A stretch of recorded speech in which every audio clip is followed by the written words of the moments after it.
Hi, my name is Hannah and welcome back to my channel.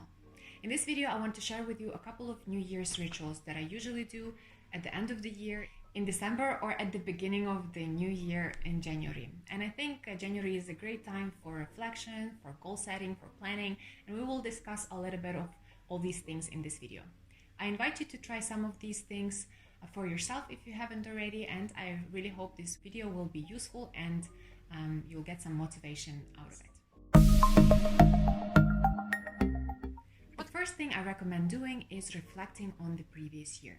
And this is super important because if we want to create new goals, we want to create a plan how we will achieve them, it's extremely important to look at the previous period and see what was happening there, what we can improve, what were some of the best decisions that we've made and something that we want to keep doing in the next year, or some of the things that we want to leave behind. Here are some of the questions I asked myself when completing this reflection exercise.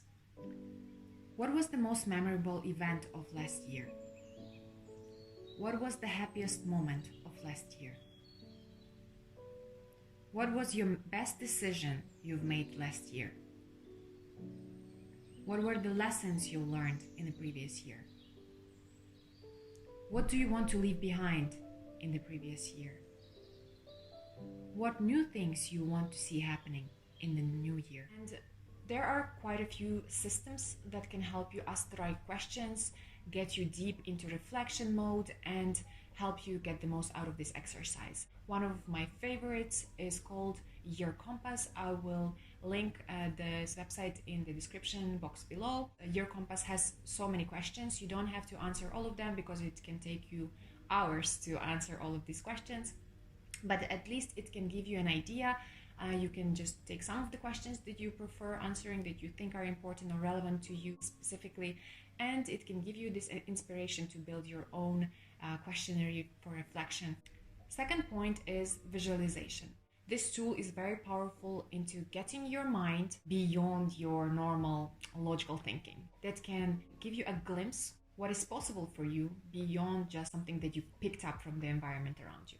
The easiest way to do this visualization is to look for guided visualizations on YouTube, and you can pick something like My Ideal Day or Goal Setting. And you also can create your own visualization, just record it for yourself and do it with your own voice. This is even more powerful just because your subconscious mind is more likely to listen for advice from yourself.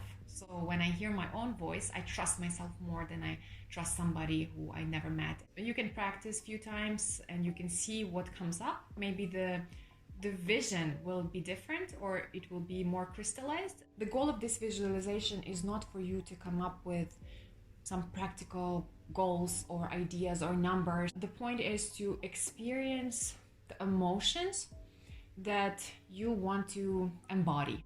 The third ritual that I usually do every year is goal setting exercise.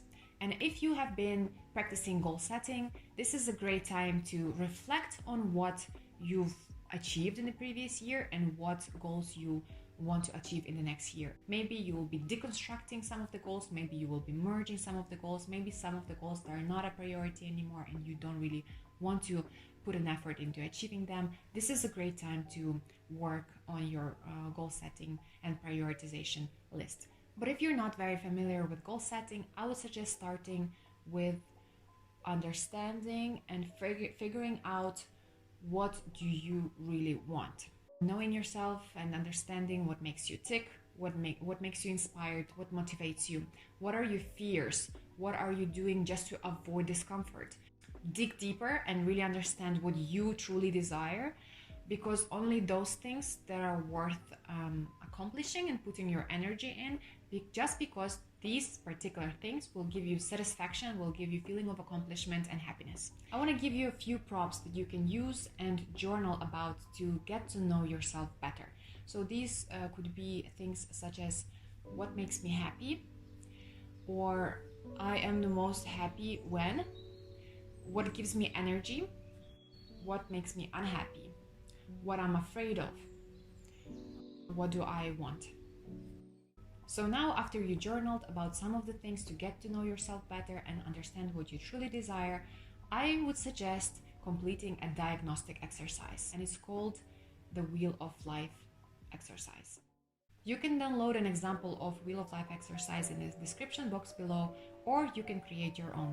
Just draw a circle in a piece of paper and draw a couple of lines inside of the circle there that intersect in the middle. And imagine in the middle there's you, and the circle is your life, and each of the lines they represent a different important life area. And what we will be doing is rating our satisfaction on a scale from 0 to 10 for each of these important areas of your life.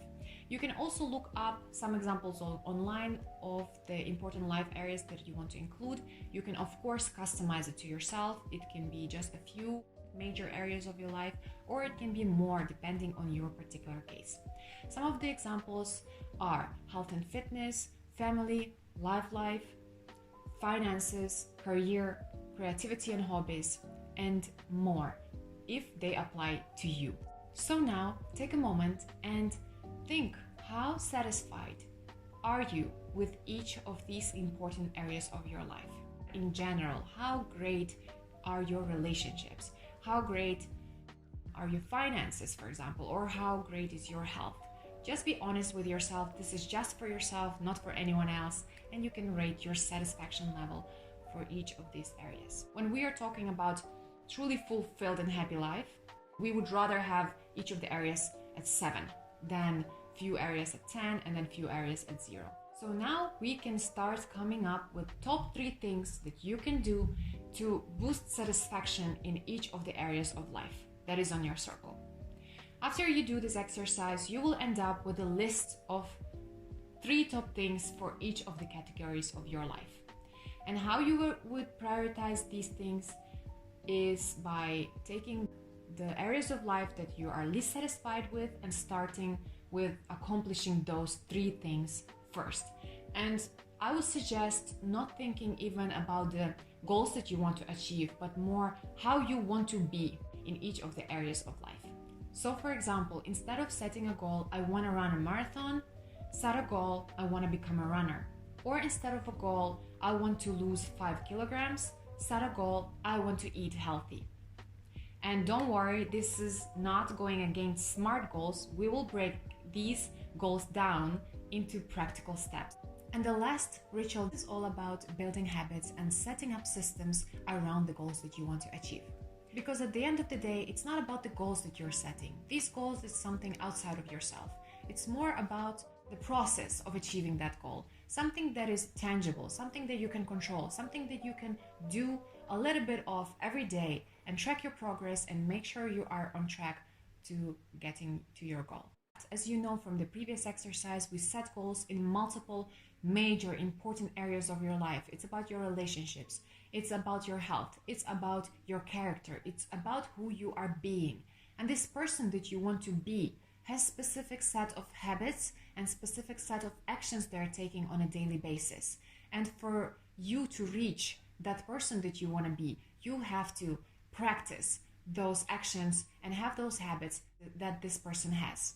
Habits are something that you can lean on when the life is turbulent and when you don't feel like going to the gym today or you don't feel like eating a healthy meal today. Habit is something that it becomes unconscious and becomes automatic, and you will just automatically get ready and go out because this is something that you are doing on a consistent basis, and you end up being this person who behaves in this way. So your mind doesn't have to think twice. It doesn't have resistance towards these positive habits anymore. And this is what we are trying to achieve. So the easiest way to bridge the gap between the goals that we set in the previous exercise and the habits that we want to create in this exercise is by translating the goal into a few simple steps. For example, if we decided to eat healthy, first of all, set up your environment. Make sure you don't buy any sweets or chips or junk food in general, and don't keep it in your house. You cannot rely only on your willpower. Willpower just works to a certain extent, and after that you're just gonna be lazy, let's say, you're gonna be bored, or you're gonna entertain yourself somehow, so you're gonna reach out for that chocolate. You should be bringing a lot of healthy foods into your home instead of the junk food that we are eliminated. So, of course, if you don't know what are the healthy alternatives and how to cook healthy meals, this could be another thing that you can put in a habit tracker and just watch one video about nutrition or how to cook a healthy meal per day.